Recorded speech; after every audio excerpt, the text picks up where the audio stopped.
ایک دن رسول پاک صلی اللہ علیہ وسلم نے اس محبت کا بھی اعلان فرمایا. فرمایا عائشہ ایک بات بتاؤں تم کو؟ کہا یا رسول اللہ بتائیے.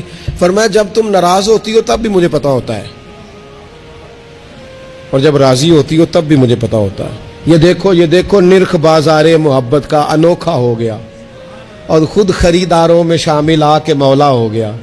جب راضی ہوتی ہو تو تب بھی پتا ہوتا ہے, تو ناراض ہوتی ہو تو یا رسول اللہ کس طرح بھلا؟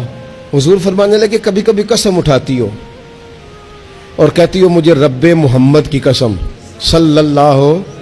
اب حضرت عائشہ صدیقہ کا یہ انداز بھی انوکھا, ڈائریکٹ قسم نہیں, رب محمد کی قسم. فلا و ربی کا, اللہ بھی فرماتا ہے محبوب مجھے تیرے رب کی قسم.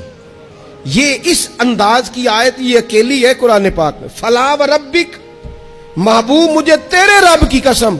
حضرت عائشہ قسم اٹھاتی تو کہتی رب محمد صلی اللہ علیہ, مجھے محمد مصطفیٰ کے رب کی قسم. حضور فرمانے لگے کبھی کبھی قسم اٹھاتی ہو کہ مجھے رب محمد کی قسم, لیکن جب ہوتی ہو نا ناراض, کوئی بات تمہارے دل میں ہوتی ہے, تو پھر تم کہتی ہو مجھے رب ابراہیم کی قسم.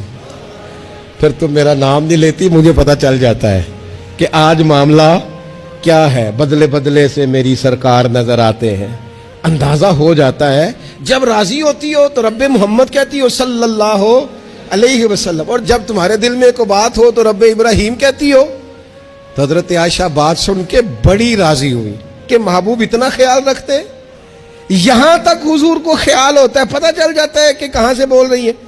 تو محبوب نے جب کہا نا ایسا کرتی ہو, تو حضرت عائشہ کہنے لگی حضور قسم مجھے رب محمد کی, میں نام ہی چھوڑتی ہوں, دل سے تو نہیں نہ نکال سکتی. حضور نام صرف چھوڑتی ہوں, صرف نام. وہ نام میں حضرت ابراہیم کا لے لیتی ہوں, وہ بھی تو آپ نے یاد کرایا ہے نا کہ وہ جد الانبیاء ہیں, آپ نے یاد کرایا, تو نام صرف چھوڑتی ہوں, باقی تو ہر چیز کا مقام اپنی جگہ پہ قائم.